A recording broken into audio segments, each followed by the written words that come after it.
The idea that Sony just gives people a bucket of money and says, I'll see you in 4 years, it doesn't ever come close to working that way at all. Well, Naughty Dog has been given that ability, have they not? I mean, would Neil Druckmann would Neil Druckmann, with his current mandate, with all these social messages, would he allow Sony? I mean, Sony's already Would he allow Sony? If Neil Druckmann walks away from Intergalactic, guess what? No one cares. I want to play you just a minute of this speech. I came out of it thinking this was actually a harmful speech. And I had some people say, but Jaffe, it was inspirational. It wasn't bad. And I just want to see if you guys can kind of educate me on this a little bit. Here is, or if you come around to my view, but this is his speech that he gave. He's the Baldur's Gate 3 guy. This is what he said before he unveiled the winner of the Game of the Year award. Okay. 2025 was going to be made by a studio who found the formula to make it up here on stage. It's stupidly simple, but somehow it keeps on getting lost.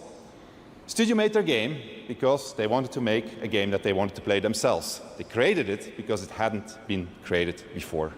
They didn't make it to increase market share. They didn't make it to serve as a brand. They didn't have to meet arbitrary sales targets or fear being laid off if they didn't meet those targets. And furthermore, the people in charge forbade them from cramming the game with anything whose only purpose was to increase revenue and didn't serve the game design. They didn't treat their developers like numbers on a spreadsheet. They didn't treat their players as users to exploit. And they didn't make decisions they knew were short-sighted and function of a bonus or politics. They knew that if you put the game and the team first, the revenue will follow. They were driven by idealism and wanted players to have fun. And they realized that if the developers didn't have fun, nobody was going to have any fun. They understood the value of respect, that if they treated their developers and players well, those same developers and players would forgive them when things didn't go as planned. But above all, they cared about their game because they loved games. It's really that simple. My take on this is it's a harmful speech, okay? My take is that it sells this idea that all you need to do is follow this path of make the game you want to play, don't put in microtransactions, find executives who will not force you to do things that are not good for the game, and you'll end up with a Game of the Year award winner. But so much evidence to the contrary, not just in terms of most games don't have that freedom, because that's simply not the case. There's way more examples of video games where the team was left to run and do what they wanted and they bombed than there are where the marketing guys work hand in hand with the guys at Rockstar or Call of Duty or even Sony and say, yes, it's an art form, but we also have to be responsible for this vast amount of money we're spending. And we're going to have have some friction here because, it's a business. It's an entertainment business. It's both, right? So my take is that it is not just idyllic, but it's, even if you had exactly what he's saying, it wouldn't guarantee a journey to the stage. Because like I said earlier, I had the guy on the stream who made a game earlier this year called Bzzzt, and it was a bomb. And he's like, yeah, it was my dream game. And he said, I learned though, it's better to listen to the people who are buying the games than listening to being an artist and listening to other indie gamers saying, follow your passion, because he did that. And a lot of game developers do that, and nobody showed up. Hey, Matt. All right. I think I got it working. What do you think about this? I don't think it's harmful to the game industry. I think that's a little hyperbolic, but why? I believe that the gentleman that gave the speech believes that is a key, maybe not to win Game of the Year, but to make a quality game in his quality. Oh, okay. Well, that's different, right? A quality game, yes, but I'm talking about okay. So, all right, that's an interesting. Okay, there's three things that this could lead to. What do you think he's saying? I mean, he literally said, but let's give him the benefit of the doubt. He literally said that it would bring you to the stage to win a game award, but it could also mean a big success in reviews and payment. That's kind of how I. Or it could be it's a great game, but people may not buy it. Like which one? You can make a great game if you follow your passion and you have a team that really is able to keep cranking. but it may not be a success financially. Like, which do you think are, what do you think he's really saying with this speech? I think he's trying to say that, make the game you want to make and try to treat your employees right, which I think is a noble, and I mean, games aren't, a philanthropic enterprise, but I think he's just trying to say treat your employees good and really, don't try to follow trends and, stuff like that. But do you agree with that? I mean, do you think that's helpful or harmful to say that? Well, there's no accounting for taste. I mean, you can make a game that is the best. I mean, you can look at something like Balatro, which, some people would, say that, oh, I would never play a card game or anything like that, but it works for whatever reason for the people that have played it. So, there's no guarantee on a hit, no matter how you do it, however big the IP is or... No, there's no guarantee, but I mean, let's do it this way. If you were investing $100 million of your money, would you go to a team and say, "Hey man, I believe in you guys, do whatever you want"? Or would you go, "I want your talent, I want your ability, but this is the room that we're going to run in. This is the yard I've put up for you to play in because this yard has a high % chance if you guys deliver of making me a profit"? Which one would you choose? Well, it depends on the team. If you're going to Kojima, you're not going to go, "Oh, Kojima, make me a Dungeons and Dragons game," although he could probably make it good. But would you go to Kojima with $100 million? I sure as fuck wouldn't. I would personally, or Druckmann, or You would or would not? I would. You wouldn't. I would. Yeah, interesting. Why would you go to Kojima when his games are very limited in appeal and they're very? Compared to like, if you could make a game like a Call of Duty or an Uncharted or a God of War or whatever, why would you go to a guy who historically makes very outside the box, confusing games that have a low completion rate and really don't do more than 5 or 6 million copies? Well, yeah, I mean. So what is 5 or 6 million copies? What does that equate to at $70? Or let's say like $35, considering some. I mean, I'm not saying you wouldn't make your money back, but it wouldn't be the best investment you could choose, right? It would be good for the art. It would be a really good investment for the art form, maybe, or for people who just want to invest in really interesting, quirky things that are potentially moving the industry forward. But it probably would not be the best financial investment of your options. You're probably correct. And like you said, that his speech kind of implies that you get a game of the year, but I took it more as like a successful game, however you want to. I mean, how you quantify it really, I guess, determines everything, right? Because the reason I think it would be harmful is if let's say you're a new game developer and you're brand new to this and you're like, I heard this guy and it's like, Jesus, he won Game of the Year. He sold tons of copies. He must be the guy to follow his trail of breadcrumbs. And then you just go off and make whatever you want and it bombs and you're probably like, what the fuck happened? Because this is a guy that's basically making a brand game, no matter how good the game was. And I think the game is fucking amazing. I love Baldur's Gate 3, but it's Dungeons and Dragons. It's the third in a series of multi-million selling fucking video games. The idea that him and his team just made whatever the fuck they wanted, I think that's why I think the narrative, at least to young developers, is harmful, because it suggests something that isn't really true. Like there's a wonderful company that went out of business last year called Team Me, and they made Desperados 3, and they made Shadow something about pirates, and they made wonderful fucking video games. But they went out of business because they're like, we can't make the games that we love. The games we love are well received, but nobody buys them because they're not interested. And that's the reason I worry about it. Sky says, sometimes I forget Jaffe is not for the art. He just wants to make sure his corporate overlords make money. It's disturbing to me, though, that is what some people might choose to take from it, which is, I'm all about the art if you're going to budget it at a way that is respectful of the budget. But you don't get to make art for $400 million 99.9% of the time.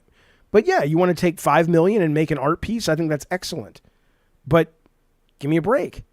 Give me a fucking break, man. Hector says Baldur's Gate was undeniably a game that Larian made in interest of popularity. Yeah, 100%. Plazookas, what's your take on this topic? I don't know if we can discern what games have been created with actual developers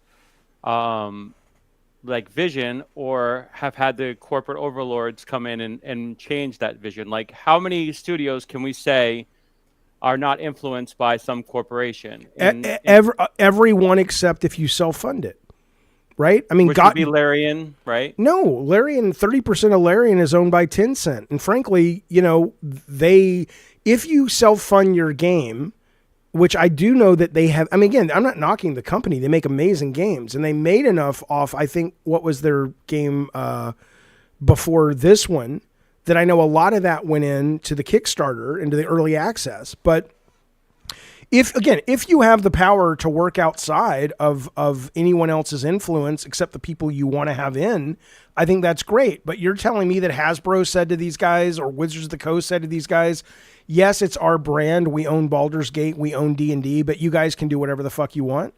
Yeah, I think they saw what they did with their other IPs, and they gave them basically carte blanche to do whatever they wanted. Most games, like Astrobot is a perfect example. Astrobot was not created by the overlords. Obviously, it has PlayStation branded. I'm not denying that.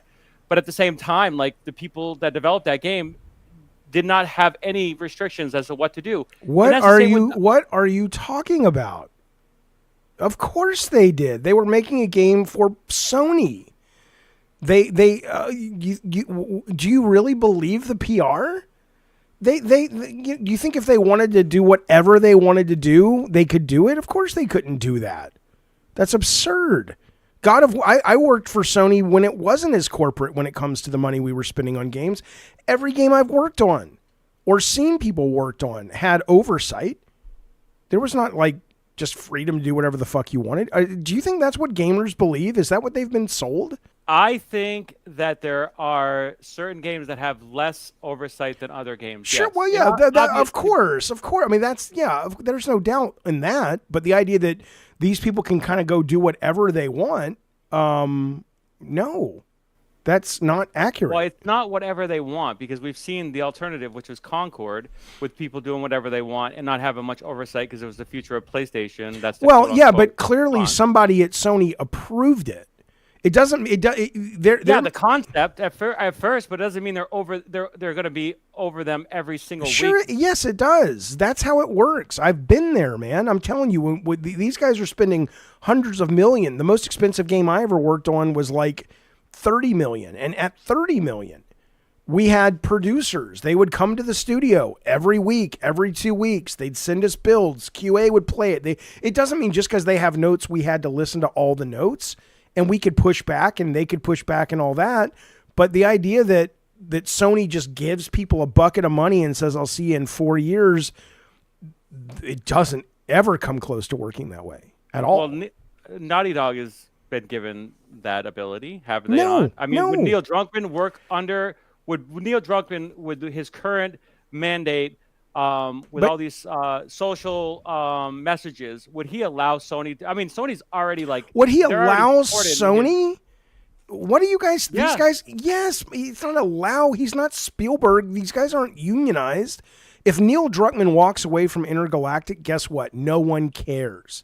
I'm not saying it won't affect the game.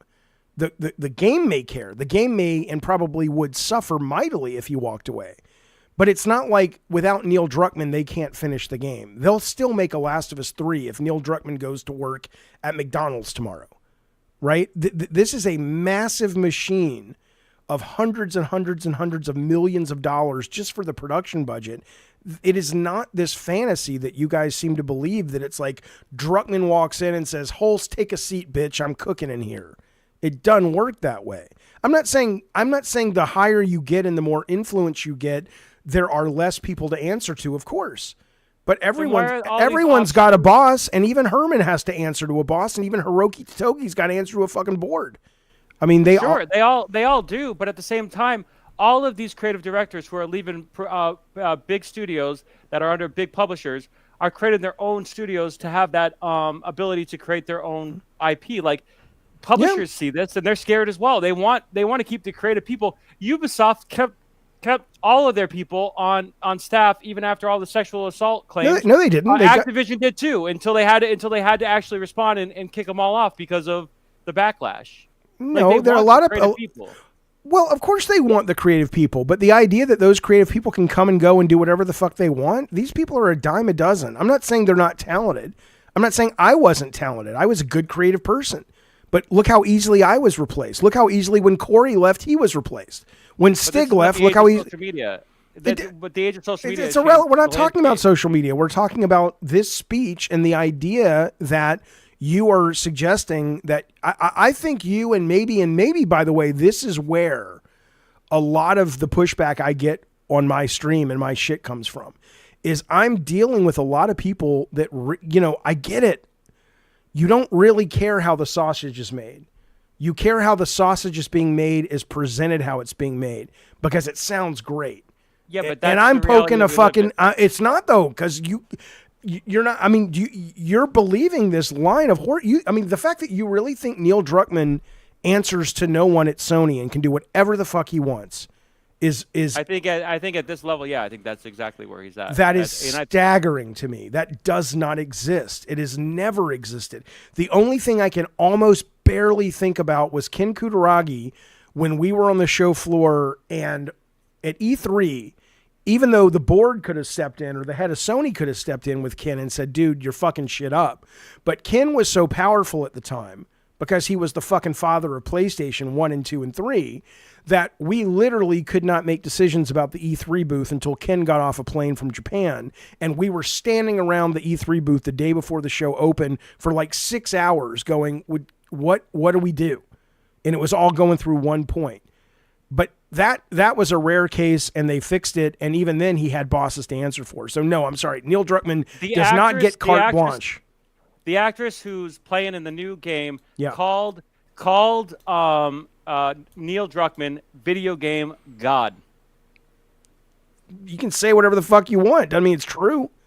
But that's the culture that that's the culture that these studios are. Okay, let's take that. The woman who called Neil Druckmann video game god. Yep. Do you think she thinks he's video game god, or do you think she's going, I like this guy, I'm doing PR, and I want to prep myself for another job with this guy? Do you honestly think these actors and these directors and these people, when they do PR, are being honest? They're working. Right, but that's not entirely true. They believe in Neil's messaging, and that's been criticized. Sure. Right, and they want to promote that. Unless but official, which they may be. It may or may not be. We don't have that data. But the idea, though, that just because she says Neil Druckmann is a video game god, that means he has the power, metaphorically, of a god within the walls of Sony is kind of goofy to me, man. Out of all the people in Sony, he probably has the most power. Absolutely. More than Herman Holst. More than Scott Rhodey. Some people, obviously Neil is criticized outside of Sony as being a toxic developer, creative director because of his messaging. And Herman Holtz is being criticized because of the failures of all the things that came before and thinking that he had a part in it, just like Jim Ryan did. So there's issues with the two people that you've mentioned here. But at the same time, they're so prolific. I mean, Herman is less prolific than Neil at this rate. Neil has transcended.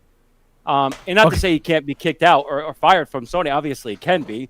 And the studio will still exist because the studio has talent outside of his vision. But at the same time, he is still there. He is still as much as he wants to be. Obviously, he's working on TV shows. He's becoming this big Hollywood star now. So maybe he's not even there as much as he wants to be. And maybe Sony. I would listen. All I can tell you, Plazukas, I love you. I couldn't have paid for somebody to call and be this wrong and make this more entertaining. This has got to be a bit that you're doing for a Christmas gift for me. There's no way you believe this horse shit.